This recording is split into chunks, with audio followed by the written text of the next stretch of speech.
Hello, everybody. My name is Kyle, and this is the live Friday night show. And welcome to the channel. And today, of course, we always have Miss Kira Bowlby. How are you doing today?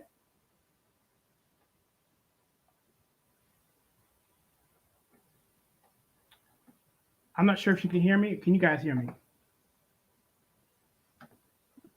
I'm good. How are you? Oh, okay, great. Yeah, so I'm awesome. It's been a long week. A lot of stuff going on. And we're going to talk about Ukraine today if you want to do that.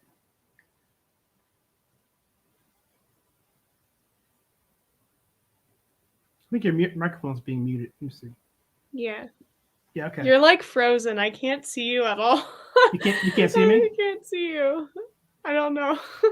Oh, yeah? Oh, okay. I can hear you. Yeah, I can hear you, but I can't see you. You know, someone else had that problem. They Weird. said they couldn't see me, but they could hear me. I'm not sure if StreamYard's having problems or not, but wow. So, okay, we're going to have to work through this then because I have some stuff I was going to show on the screen.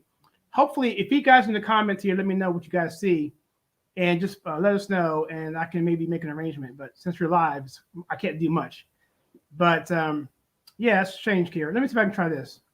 If I try this here. It's different. How about that?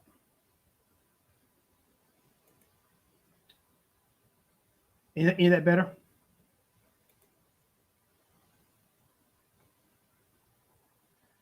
Yeah, I think we're having some serious problems here, guys. So we're gonna just I'm gonna go here and just keep talking. So essentially, what we're gonna talk about today is basically the Ukraine crisis, what's going on over there, the fact that you had Russia had a major incursion, unlike we've seen in a long time. I mean, going back to, I wouldn't say World War II, but going back into the 60s, you know, the Middle East wars we had then.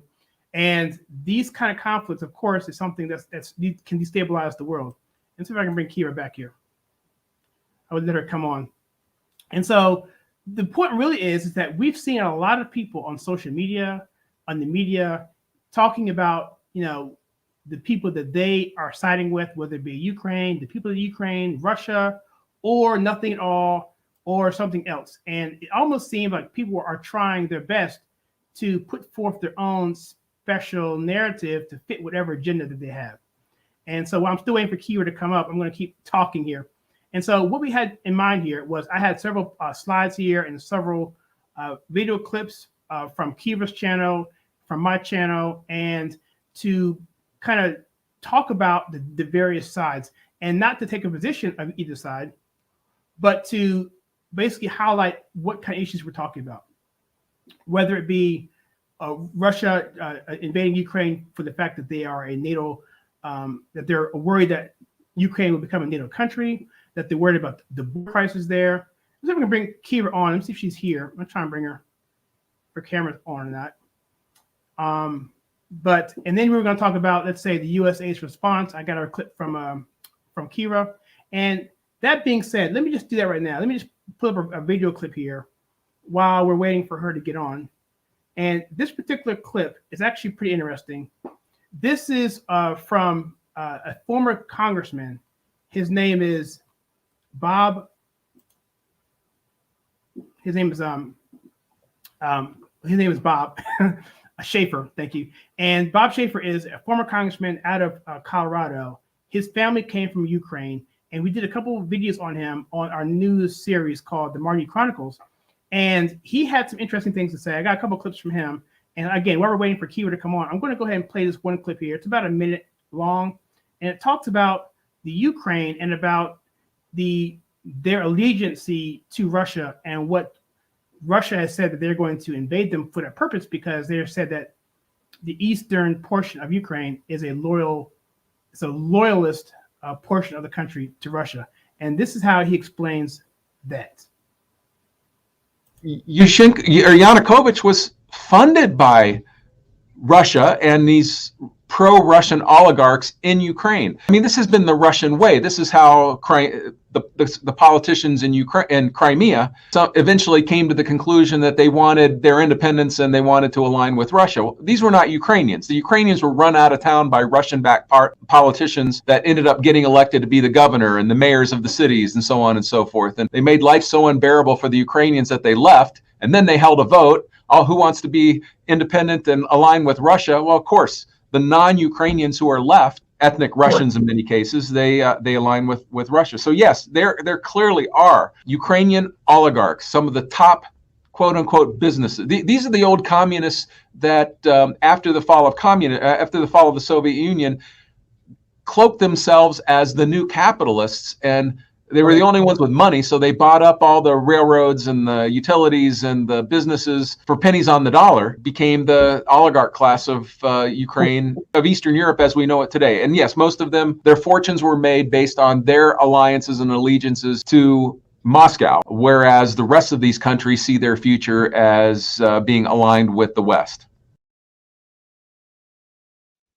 Kira back, and I want to ask her opinion if she got a chance to hear that clip. Welcome back, Kira. How are you? Good. How are you? Cool. Yeah, I just played a clip there of Bob Schieffer, former congressman from Colorado. His family's from Ukraine, and he's an expert on the subject. He's actually an ambassador to a certain delegation for Ukraine for many, many years. He even met Putin at one point in his life, so that's pretty cool. Well, if you want to put it that way. But he was basically saying, that the allegiance with Ukraine and Russia had a lot to do with oligarchs and pushing out the loyalists, the Ukraine loyalists, and bringing in people who are favorable to Russia, and then basically taking power there and claiming allegiance because of their affiliation. Have you ever heard that narrative put forth?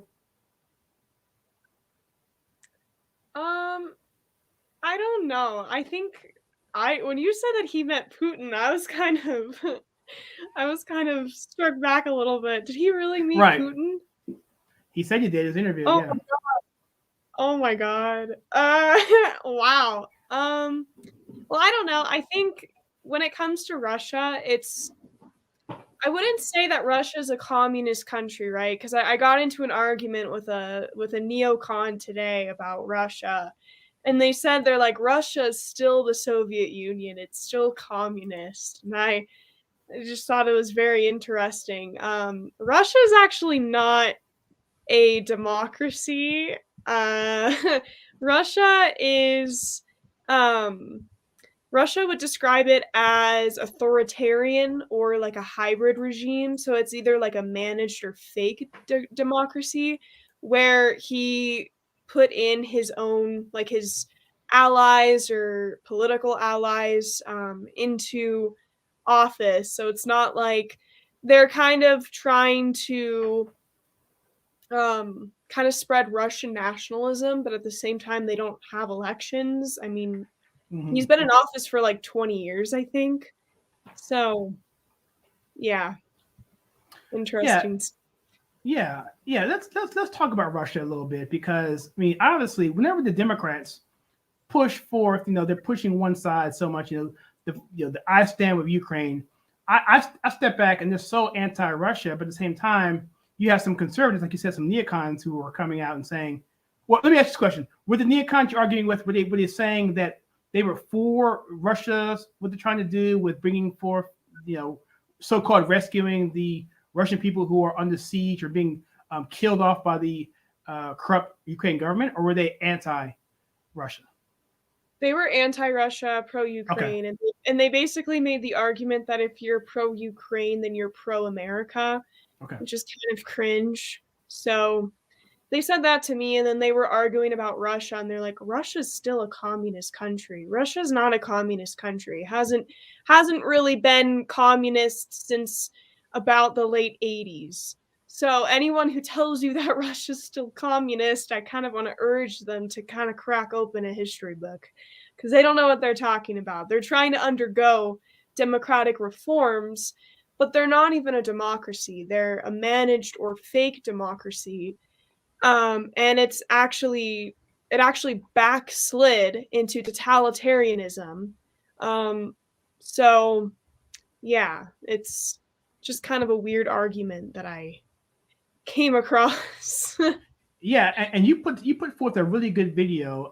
I have a clip that I'll put on a little bit later when we talk about Biden. But that video was very informative. It's 5 minutes long, and I recommend you guys go over to Kira's channel on YouTube and check that out. So in terms of Russia, and Putin being, this guy's been in office, he said 20 years. I mean, how can anyone really trust that guy? I mean, I don't understand why they would even consider saying, okay, anything he's doing is trustworthy. Yeah, I think a lot of people, especially on the dissident right, they support Russia because they see Russia fighting back against globalism and the mainstream media, which I understand. But at the same time, one thing is the fact that, Russia and Ukraine, they're not good countries at all. Neither of them are democracies. Anyone who tells you that you need to support Ukraine because it's a democracy, they're lying. They haven't looked into or done any research on it. Ukraine is actually seen as a hybrid regime, the same thing as Russia. And people need to understand that Russia and Ukraine, I mean, if you look back into history, Russia and Ukraine were both a part of the Soviet Union, which my family fled the Soviet Union. They fled Russia. So why in the world would I support Russia? The people in Russia, I support the citizens of.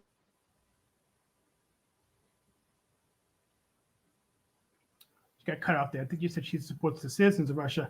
At this point, I'm going to just thank some people who came onto the chat here. Stephen Wallace and Stephen Lee and Jennifer Graff, thank you for coming on, guys. Yeah, I'm definitely 100% pro-America as well. And the things that Kira said here, her family, her mother's side fled from Russia. So they would know, firsthand what that was. And I'll tell you guys a quick story. I am older than Kira, let's put it that way. And so I was home this past week for a funeral, and I hadn't been home for a long time. That's a whole nother story because the whole thing with this COVID thing going on, But I was home for that, and I looked over and I saw on my parents' mantelpiece, I saw a globe. It was a globe of the world, and it was one that I had when I was a kid. And just to give you an idea of how old I really am, this globe on it, not only did it have East Germany on it, it also had the full-fledged Soviet Union spanning the entire, northern part of Asia. I mean, it was incredible. And I had forgotten how big this country was. I mean, of course, it had Georgia in there. Of course, it had the Ukraine in there. It had Belarus. It had all the other the old countries that are part of the Warsaw Pact. All those countries were in there as well. And the Kira brings up a really, really good point. Okay, because Ukraine was part of the Soviet Union, and they were part of the Cold War aspect that we were fighting against. And growing up, Russia was bad. As on the side, I mean, in terms of the propaganda that we were fed here in America, and from my side, anything Russian was bad. You can look at the movies, Rocky IV, Red Dawn, War Games, all these different films, and it goes on and on and on. The Cold War was just a really stressful time for a lot of us, and Russia was that side of it. And one thing that Ronald Reagan came into was to strengthen the American defense, and to defeat communism in the long game.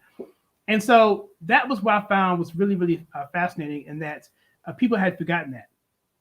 And just to get some more backstories here, if I can go through some comments here, if there's no more comments, I'll keep talking until Kira gets back. Yeah, Jennifer, 100% America first. And I'm going to put something up there on that as well a little bit later. So anyway, so in terms of, the whole thing with the Soviet Union and Russia, well, the area of the Ukraine is a very, very strategic area. Okay, if you're looking at a globe, you'll see, Russia is to the east, and right there in the center of Asia is Ukraine. This huge country, right? It's massive. It's like the second largest country in Asia, I believe. Maybe that's not right. Maybe it's right. I don't know, but it's big. But the thing about Ukraine is, I got some notes here. Ukraine is a very, very prosperous country in many, many different ways. Okay, it's very enriched in mining and timber, as lots of wood for building and for heating. It's got fantastic soil. I'll get to that in a second. Oil reserves, gas, you name it. The place is very, very strategic in terms of its location, buffering Russia against, the NATO countries, which were started because of World War II to buffer against Russia aggression or Soviet aggression. But in terms of the soil, it was very, very prosperous area in terms of rain. It rains a lot. There's never a drought in Ukraine. And that area is a breadbasket. It has been a breadbasket for the longest of times. In fact, it allowed Stalin to continue to basically starve out his family or his people because he could use Ukraine as a supply area to get all of the food he needs. It didn't last forever, but he was able to do that. So Kira, before you dropped off there, I mentioned about your mother and your coming over, her family coming over from Russia. Do you want to finish that thought before I continue on what I was saying before? Yeah, so my family actually fled the former Soviet Union, which is like one of the main reasons why I don't support Russia or Ukraine. But before it got really bad, my family just basically fled Russia to come to the United States. They came through Ellis Island, only had $5 in their pocket. One of my family members actually didn't speak any English, and he had to get himself all the way to Omaha, Nebraska by himself when he was I don't remember what age he was, but my family had a bad feeling about the Soviet Union, and they left before things got super, super bad. Wow. Yeah. So, and that's incredible. $5 in your pocket, huh? Yeah. I have a very tough family. My family also survived without food for a while too. When they came to America, a lot of them came through Ellis Island. And they came through from Germany, Russia. So they came through fascist Germany during the Holocaust. They escaped. And then they also fled the Soviet Union. So my family are they're very tough. Very, very tough. Okay, well let's talk about that a little bit about Russia and what their argument is for what their incursion or it's not an incursion, it's an invasion. It's a full-scale invasion from 3 fronts, and it's really incredible to look at on the map. So I don't have a map here in front of me, unfortunately. I should have brought a map. I didn't put a map up, but yeah. So part of the major thing you hear on the news is that it's because, well, you said in your video that you put up was basically 3 things. First thing was about the NATO security, because they wanted to make sure that they weren't going to be, infringed upon from, the West coming in. And the second thing was the fact that the unification of the old Soviet Union and the fact that they want to denazify Ukraine. And you mentioned your family fled the Nazis as well. So what does denazify the Ukraine mean? What does that mean? I think you fell off again. Okay. So anyway, in her video, she mentions Putin's statement where Putin essentially said that he wanted to denazify the Ukraine. So I guess he's assuming that the government is like fascist and he's doing something to rescue his people. So I have a little picture here that I want to put up here. And this is one of the narratives that you hear a lot of. And this picture here tells a pretty good story of what people are saying. So Kira, I was just going to mention real quickly that you mentioned in your video that Putin wanted to prevent, Ukraine from coming into NATO and protecting their borders. And it's also they were looking at, uniting the U.S., the old Soviet country, the old power, and make sure that he's established himself as a good leader. But also he mentioned denazify Ukraine. What does that mean? So Putin basically was talking about denazifying Ukraine.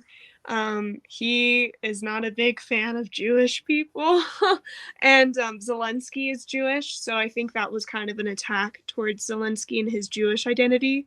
So, yeah, and also another thing too is what a lot of people didn't realize was that when this invasion happened, Zelensky actually made he made a comment about how this reminded him of the Nazis invading Russia during World War II, which was not a very smart statement to make. And Putin actually beat back at Zelensky and made that comment. Wow, I didn't realize he was Jewish, and so yeah, that's definitely a shot across the bow there.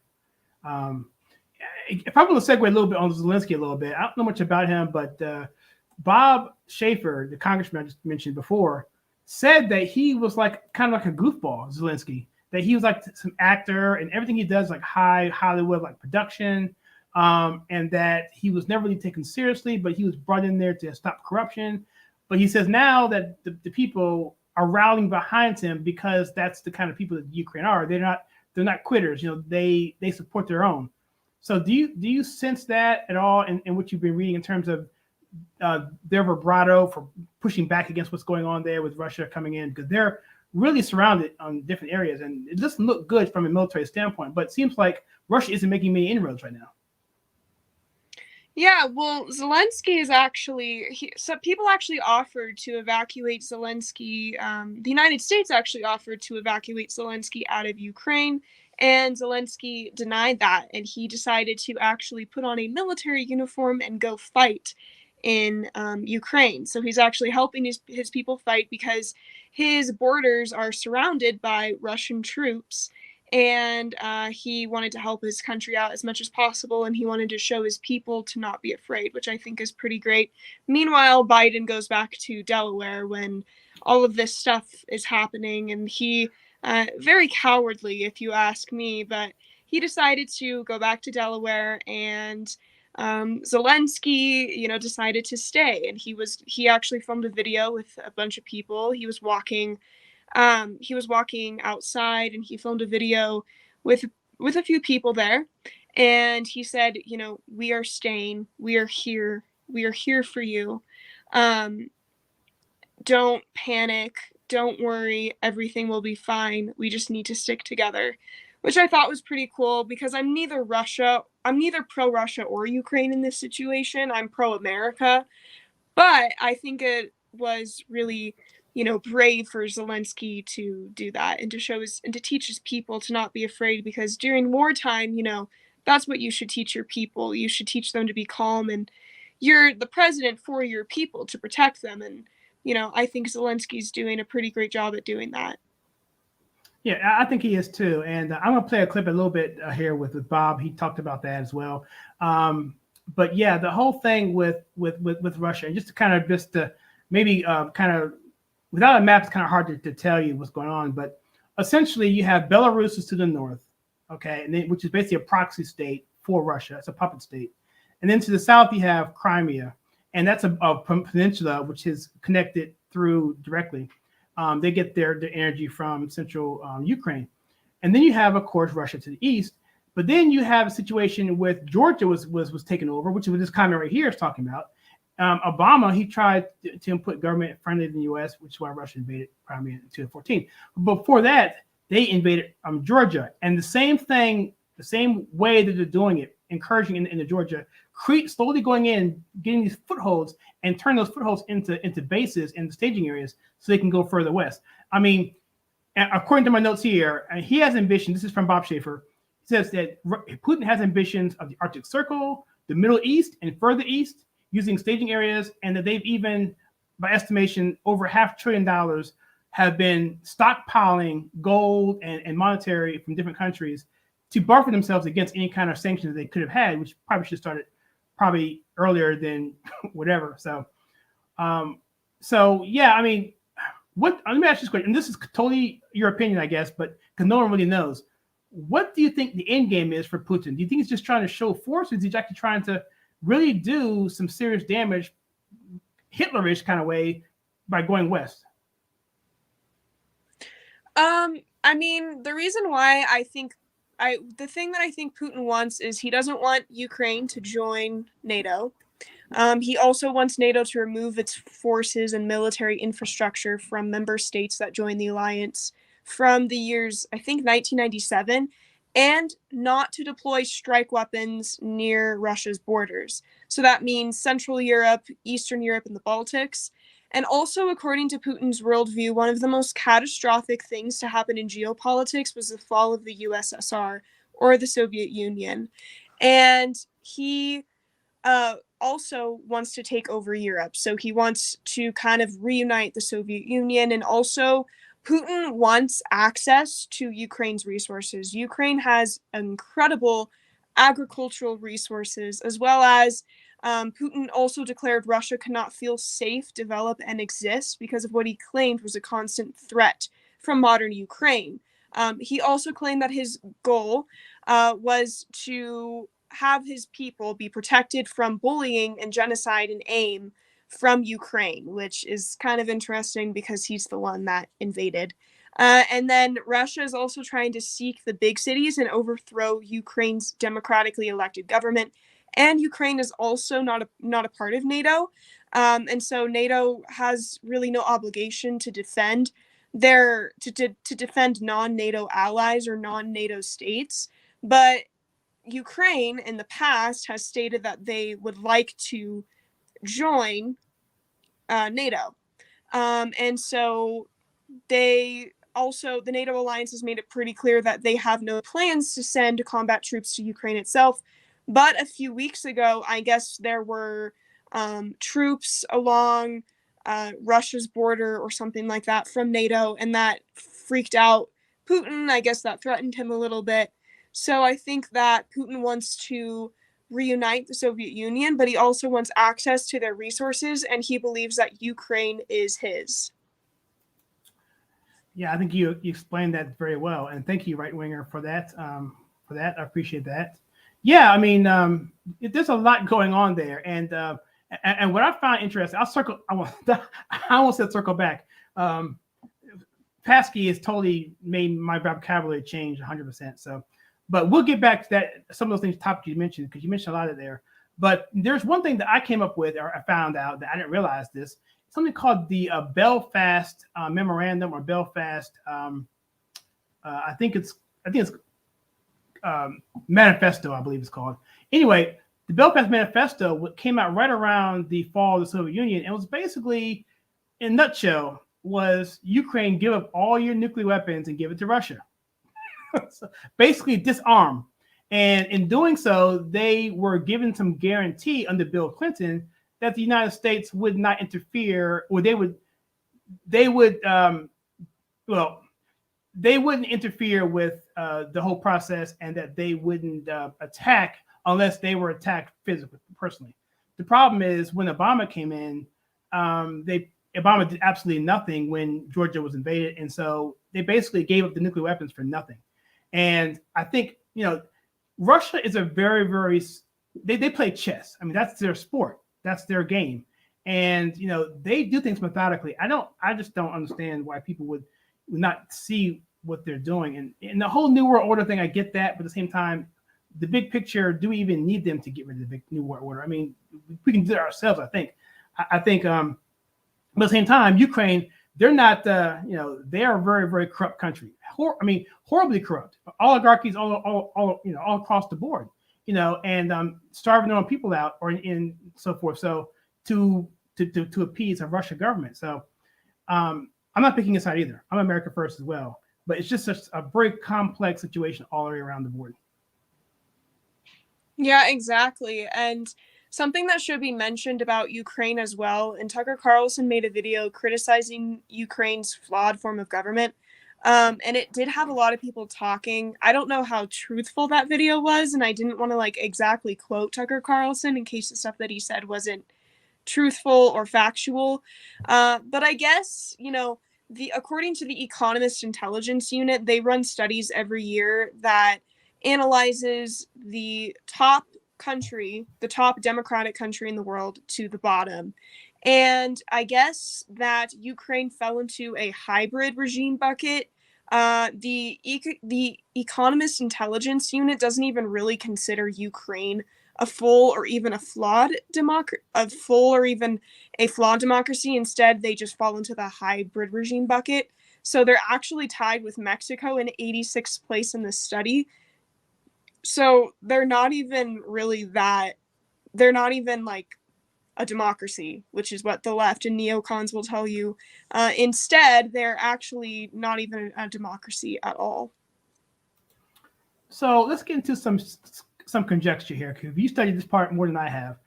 So what do you think? Why does the Democrats, or are they backing Ukraine? That's one of the things that makes me freaking out.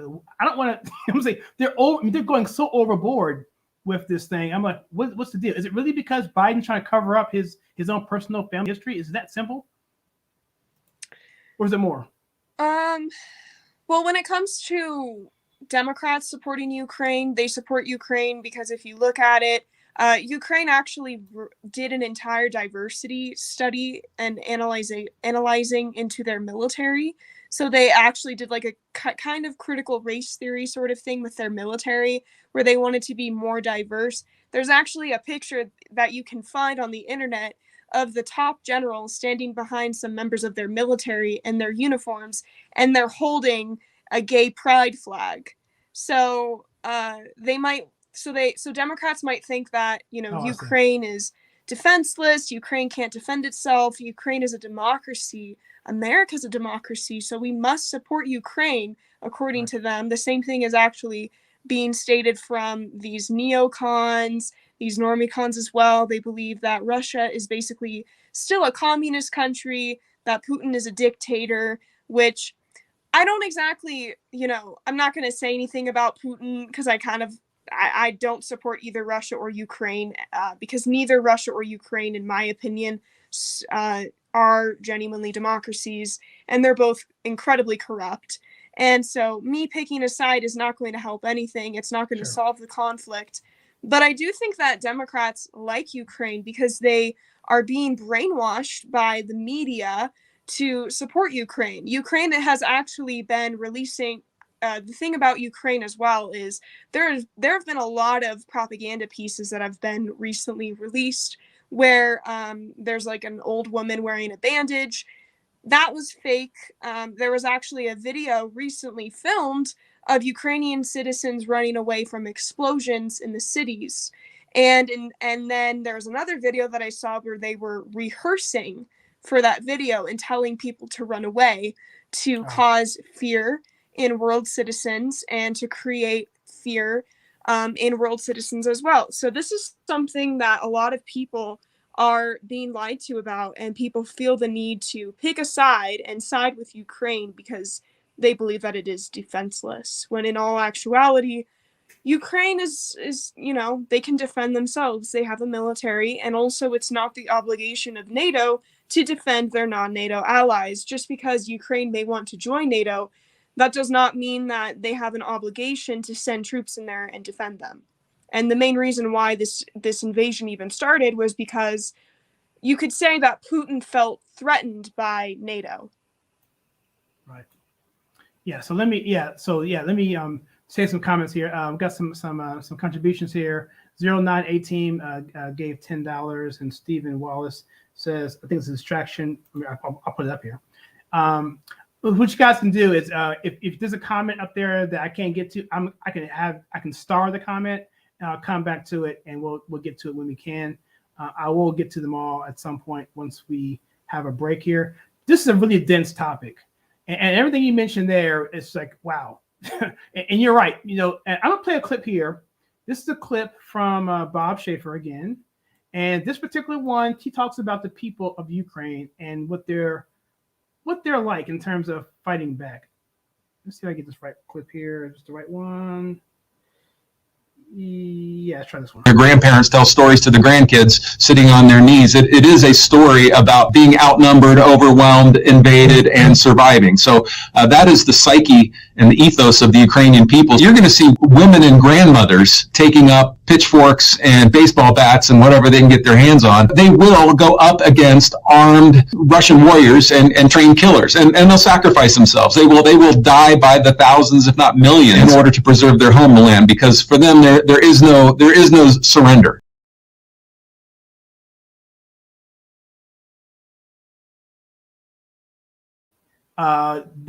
They basically, before that, that's only a 30-second clip, but before that he was saying that from the time they're like they can walk, they're like, you need to learn how to shoot, you need to hunt, you need to learn how to defend your country, and so that they already have it in their psyche that we're gonna go, and if you have armed people who don't mind taking those arms, you can't take that country over. I don't care what you did. Look at Vietnam. It's very difficult unless you're gonna go scorched earth, then there's really no way to bring people like that to their knees unless you really go seriously. And I don't think Russia's willing to do that in the climate of today. So I think Russia, going forward what they're doing, they're gonna have a hard time making proper. Well, we'll see what they want to do, but I think they're gonna have a hard time taking any substantial land there. Maybe some cities here and there, but I'm not sure they're gonna be able to hold them for much longer. We'll have to see though. Yeah. But so and also talking about Ukraine, how that they are a really corrupt country. In fact, Zelensky was elected on the premise of helping to stop some of the corruption. And so when President Trump made that call to him, that famous call, when he talked about, hey, by the way, Biden's doing this, we want to look into that. Zelensky said in the call, which you'll never see on the news, but it's there in the transcript, said, yeah, we know about that. We already knew about that. So, and so there was also an agreement under the Clinton administration. I had a link to on my last video, which basically says that United States and Ukraine can go into an agreement and to a partnership dealing with corruption. It was mainly geared toward drug trade and so forth, but it did allow them to go into other forms of corruption. And so the whole thing with the Democrats going after Trump over the Ukraine, and of course with Biden and the sons and that oil companies and everything else going on there, makes me hesitant to see is he wagging the dog here? And at the same time, we have the fact that we're buying oil from Russia. Yeah. So the whole thing is very just confusing to me. So there's a little meme here I'm gonna put up here, and it kind of explains the position of some people on the right, I think. So here you have a bear, obviously it's Russia, or yes, Russia, protecting her cubs, and you have the Ukraine there, trying to do that. So this is basically Putin's argument, right? That he's rescuing the people who are loyal to him within the borders of Ukraine, and of course you have U.S., NATO, and Britain looking at it, but of course you have the new media only showing the part they want. Excuse me, I can't talk. Only showing the part that they want us to see. So how accurate do you think this diagram is, or is it accurate at all? I think in general, they're wrong about NATO because NATO's not sending in their troops. I know that Britain has thought about coming in and helping a little bit, but Germany's also Germany's going to ship weapons over to Ukraine, so the Ukrainian military can use weapons. And I think that the United States, Biden talked about it a little bit, but we don't know if Biden's actually going to do it because no one trusts him right now. But he said that he wanted to try and help and give them weapons to defend themselves. But then he said, that'll teach him, I'm going to put sanctions on Russia. I'm going to put sanctions on them. So I don't know. I feel like that diagram is not very accurate because NATO doesn't have, like I said before, Ukraine is not a part of NATO. So NATO has no obligation to send in troops towards a non-NATO ally. And the reason why I don't like NATO as much as I do, I hate NATO, is because if one ally basically gets attacked, then everyone else has to follow. And that'll create more conflict that we don't need as a society. So, yeah. One thing I'll think about NATO is like the one kid you go to the club with your buddies, right? Or anywhere. You go out in the street, whatever, to the mall, and you know, everyone else is chilling, but you got that one kid who can't fight, picking fights, right? Because he knows, his buddies behind him is going to get his back. Like, dude, why are you picking on someone? Why are you fighting? Yeah, you're my brother. I got to fight for you, but why are you doing that, right? So it's like it's almost not fair if a smaller country doesn't pick a fight or gets, then all of a sudden everyone has to come into it. So there are risks to that, right? And of course, the fear was a nuclear Soviet Union, with Sputnik and all that stuff going on in the 50s, and and you have Khrushchev talking about "I will bury you," I mean, just rhetoric out the roof. In these May Day parades with nuclear weapons going down the streets of Moscow, terrifying stuff. So people say, well, yeah, we got to do something, right? So that's where that came from. So, but and like you said, to your point, there's extreme risk to that, because you have to get in line and get into a world war if one of your buddies gets attacked. So, but you brought up Biden, so I want to bring up a clip that you did. This is from your video, and I'd like to talk about. You can talk about your video before This is the clip that you talk about Biden and China and how that happened. Do you want to talk about your video and how you decided to come up with it and the research you did to do it before I play the clip? The research that I did for that video took days for me to come up with topics. I couldn't find anything about Russia and Ukraine without finding a sort of bias, which I wish that our news media outlets here in America were more factual instead of biased, but that's not going to happen anytime soon, and we all know that. But it took me a while to research this video, and I came across an article. It was written from another country. I think it was written by Times of India, where Biden and Biden administration officials met with China to discuss what was happening. They were trying to.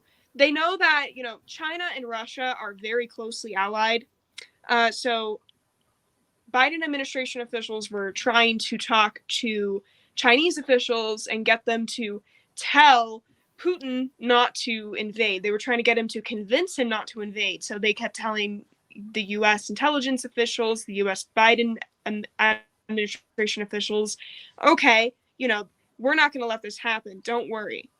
But then they went in and they actually were, telling Russia different things about U.S. intelligence. So it was not a very smart idea by the Biden administration to do that. And here's your clip talking about that.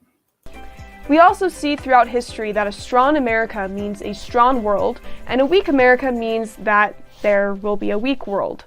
The Ukrainian president was even offered evacuation and he refused.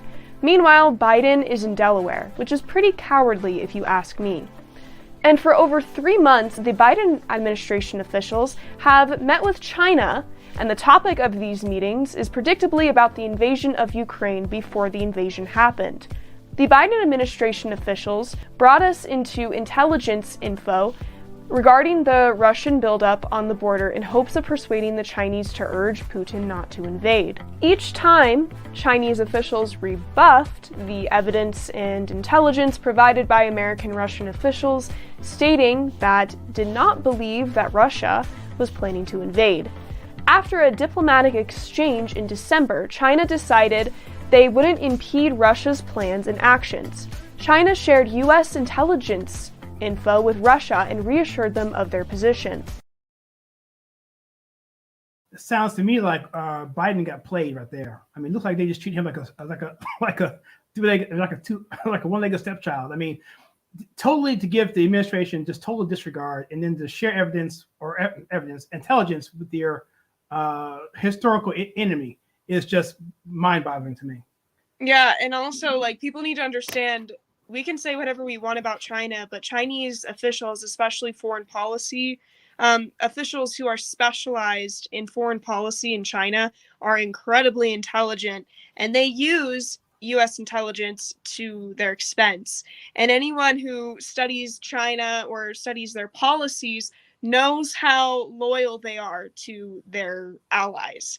So that was very dumb of the Biden administration to try and negotiate with China or whatever this is. Please don't let Putin invade Please don't let Putin invade Ukraine. Don't let him do it. Please, China, please. Maybe you can talk some sense into him. Wow, how smart was that? No, not at all. In fact, I even heard or I read that Beijing or Xi, I guess that's his name, told Biden, told Bill the Olympics are over. So, yeah. So whatever, man. So yeah, they are definitely communicating. Changing gears a little bit. I saw that comment there about the Second Amendment, and so I had a meme for this right here. Check this out. If you can read that, it says, "I support the Iranian civilians fighting in invasion, and no one needs an AR-15." So Second Amendment, you gotta love it. I mean, no one ever calls liberals on their horrendous hypocrisy. I mean, come on. I mean, it's so obvious. I mean, I was going to bring it up, but obviously it didn't go unnoticed because someone just commented on it a minute ago. So, wow. So Steven said that. Another person here says sanctions. We must import. Let's see. Yeah, exactly. Why we import Russian oil? That's another thing. So on one side, we're saying, I stand with Ukraine, but the other side, we're actually importing Russian oil and supporting the war effort. And I believe Pasky was even given the question on a press conference, and I don't know how she handled it. I think she skirted the issue, but even the media's picking up on this kind of stuff. So what are your thoughts on oil dependency in regards to Russia and supporting the war effort? It's almost as if Democrats believe that they can pick and choose where they get their oil. I mean, Trump actually tried to be energy sufficient as much as he possibly could, and that was one of the main reasons why gas prices were so low under the Trump administration, was because Trump wanted us to depend upon our own oil, not depend on other nations for our oil. And then all of a sudden, when Biden gets into office, he decides to get rid of the Keystone pipeline. And then he decides to try and get oil from other countries. So he wanted to depend on other countries for oil, which is really interesting because we all know that Biden is putting America last, Trump put America first, and now there are consequences to that, because now gas prices, especially in my home state of New Mexico, are about $3.49, and they're expected to actually climb even higher in the coming weeks. And places like California, their gas prices are actually higher, even higher than mine. They're probably $5 more than the gas in my home state, which was New Mexico. So it's just very interesting. I hear that their average gas price in Florida, I can't talk, in California is $5 now. The average gas price. And I think it's San Francisco, I believe, to be exact. I'm not sure how much. And here's the thing, Kira. Summer's coming up, okay? And that's when gas prices, outside of energy, of course, energy is really important in heating your house in the wintertime. But sometimes that's going to be natural gas that's a little cheaper, and we have a lot of that. Or it could be coal. But gas, when it comes to your car, people want to go to the beach, they want to go travel. It's the summertime, and they're out and about, and that's when people usually don't want to partake in that. I'm surprised, given that the midterms are coming up, that they're going to let that go, but I think they're going to put all that blame on the Ukraine. So I want to talk about the political side of it, in terms of the horrible Biden administration and what they've been doing, and them blaming everything, all of their mishaps, all their stupidity, all of the shutdowns, all of the crap they put us through on Russia. Yeah. Do you think people are going to fall for that when it comes to midterms? Or do you think they're going to just make the Democrats pay for what they put us through? I think in general, it really honestly depends. I'm really confident that we're going to see a red wave in the House. I'm not so confident about a red wave in the Senate. Yeah, I think as well. Everything being equal, of course, we don't have any shenanigans. I think it's pretty much a done deal that we're going to take the House. But the Senate, is something that I would love to have, because that's where, that's where your Supreme Court people come from. That's where your judges come from. All your appellate court judges, all that stuff, all the federal judges come out of that Senate. And those are the ones that make policies. Unfortunately, we are legislating through our benches, unfortunately. It's not supposed to be that way, but that's the reality of it. And we need to get people on there who are at least going to be, at best, conservative in terms of looking at the law. But I would rather them be strict, constructive conservatives when it comes to original intent, because that's where it really matters the most to me. Because even the person we have now coming on the bench now, but she's a straight leftist, man, with no qualifications. They didn't want to even give her LSAT scores. And I'm like, okay, so you're putting on her because she's black, obviously, but no, it's because she's a leftist. That's really what it is. I'm getting off subject here, but but it does play into it, because the election does matter, because everything we've been through is going to be tied to Russia and them doing what they're doing. It's another reason why I think Ukraine is being supported, so they can use it as cover for their midterms coming up. Yeah, exactly. So let me see. Yeah, I think those comments have kind of died down. We've been here about an hour. Let me go through my notes here, see if there's anything else we're going to talk about. I mentioned Georgia a little bit, Crimea, Belarus. I think we've covered that. You mentioned the soil and the oil. Let me see, go through my memes here. I may have some. I would show this up here. This is interesting. This is a map of Ukraine, which actually shows where they got their land from. And a lot of it came from Poland. And I'm not sure how accurate this is. Of course, I put it off of Facebook. But albeit, let's say this is true, all these areas came from Romania, Slovakia, and of course, Lenin, mostly from the Ottoman Empire, Turkish Empire, which, by the way, that's what came with the big portion of land, was to break up of the Ottoman Empire after World War I. So, it's I guess the point is, it's this really, really complicated thing. It's very, very dense. And I think we'll be smart as Americans to kind of sit back, watch what happens, and then understand the narratives and why people are putting forth these narratives, because everyone wants to put forth something to back their own political agenda one way or the other, whether you be a neocon, whether you be a conservative, whether you be a leftist, or whether you just be a person who just wants to watch basketball and leave me alone. So I think in terms of America, let me ask you this question here. At what point should Americans put boots on the ground? At what point do you think America should intervene and get involved in this? When it comes to putting boots on the ground, for me, I'm respectfully an isolationist, so I think that we should only intervene whenever we get attacked. Other than that, how many times have we gone in? How many times have we respectfully gone into other countries and helped other countries out and have really honestly had nothing in return? Our allies also need to learn how to defend themselves, and they need to learn how to use, they have a military, they need to learn how to defend themselves. So I think that the only time that America should intervene is when we get attacked.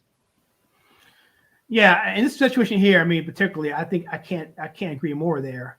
I'm just saying, because people are worried that this could escalate, and what would that take for an escalation? I don't think Putin's willing to do that, but what do I know? What do I know? Bob Schaefer seems to think that this guy is a total bully. He's he just wants to prove that he's this tough leader, that he wants to go down in history as a significant leader in Russian history, to do the things he wants to do, and that he can't just save face, that he may make a kind of move that will force an escalation. I'm not saying a world war or anything, but just something where it would cause a lot more loss of lives and just a whole mess in that area. So I know there's supposed to be some peace talks coming up, I think next week. Had you heard that? Yeah, I heard that. And I think I think Ukraine wanted to plan on talking to Belarus too, but that might not be right. Yeah. Okay. Well, I'm going to end this topic here, because I'm just going to be drawing at straws anywhere else on this. But unless you can think of anything else that we haven't really covered at a high level, there's not many comments. Well, there's some comments coming in. Let me see if I got some comments here. Let me see.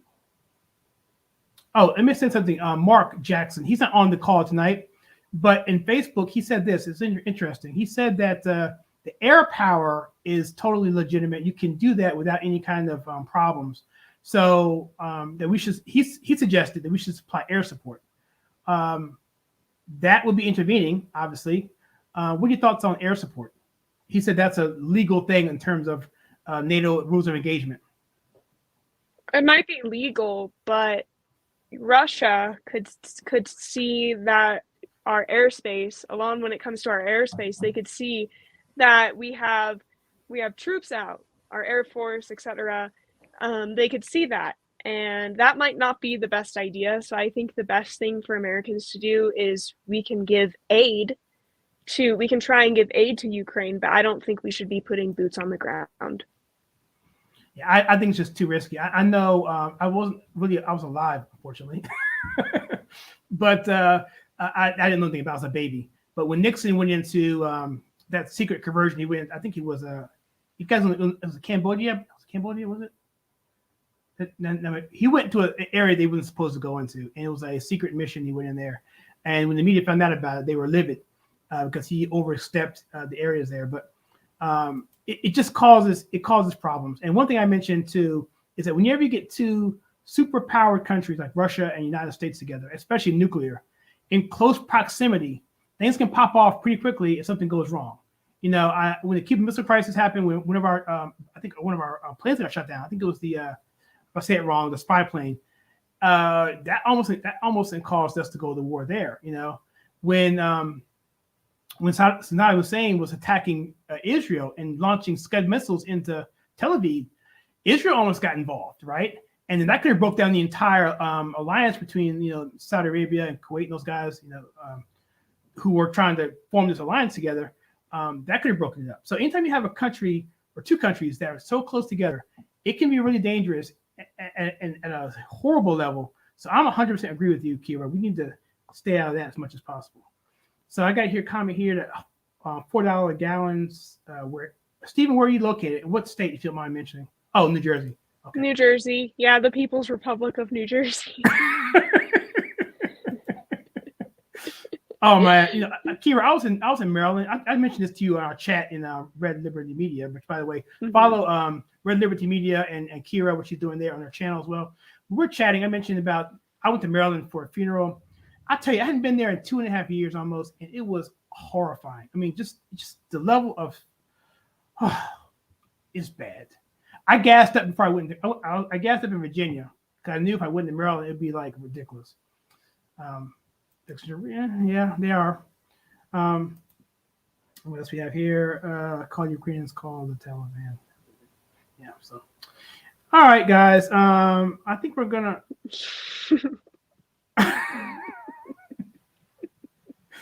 Nice. You're welcome, Steven. Steven was on our last call, wasn't he? Isn't he one of your friends? This is one of my pals. Yeah, he lives in the People's Republic of New Jersey. Epic. He's here. Hi, Steven. Yeah, he's cool. My roommate in college was from New Jersey, and back then it wasn't quite that bad. I mean, they had the whole jug handles thing. You couldn't make U-turns. You had to do this jug handle thing, and you couldn't pump your own gas. But other than that, I thought it was okay. But he wasn't. He was like in the suburbs, so. Yeah, I know a lot of people from New Jersey, and not one person has said anything good about living there. So.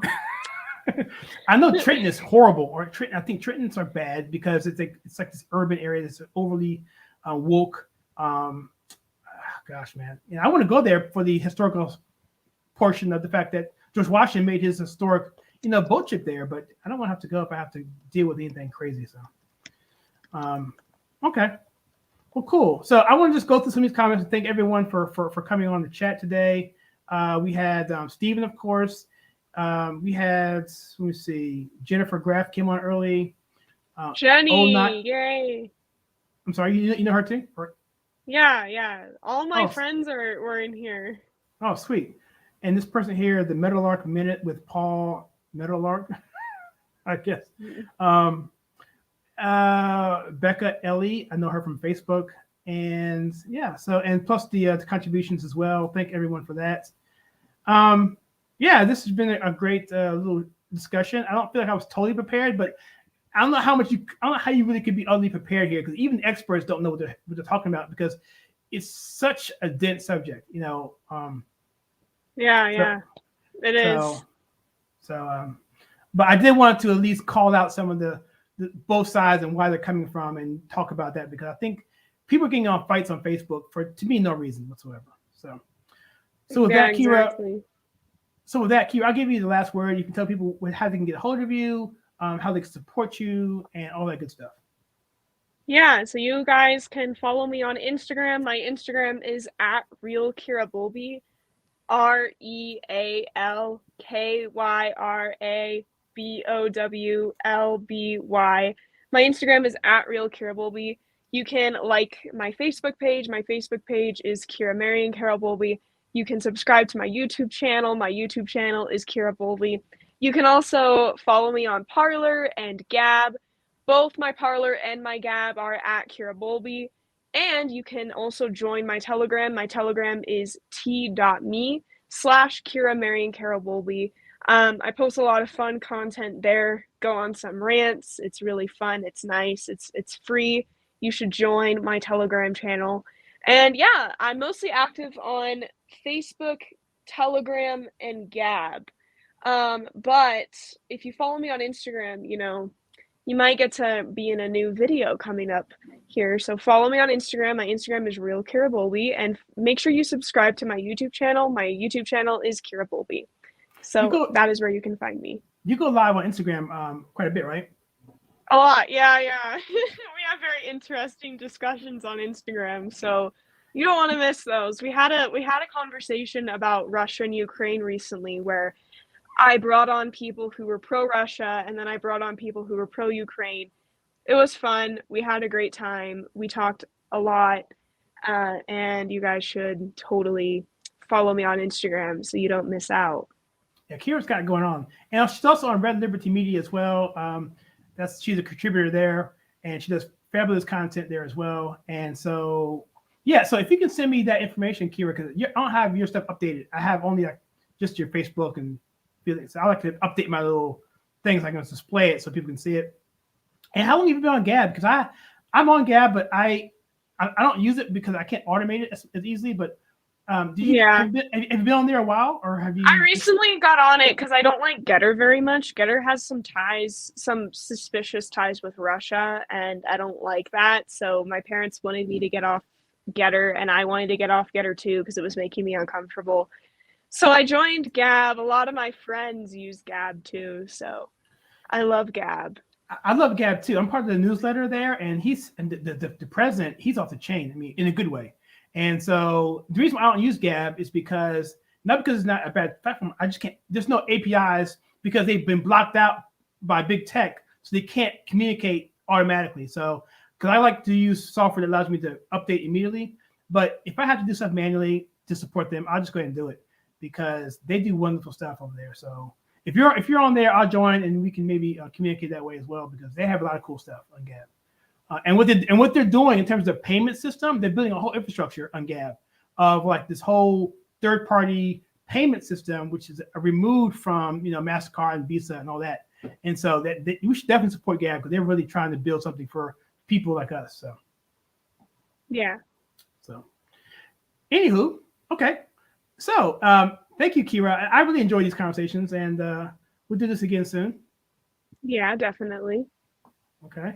And for everyone else, I want to thank you guys for coming on. This is That Live Friday Night Show with Kira Bulby, and my name is Kyle. And thank you so much. And guys, if you would like, you can click on some more videos that we have for you right here.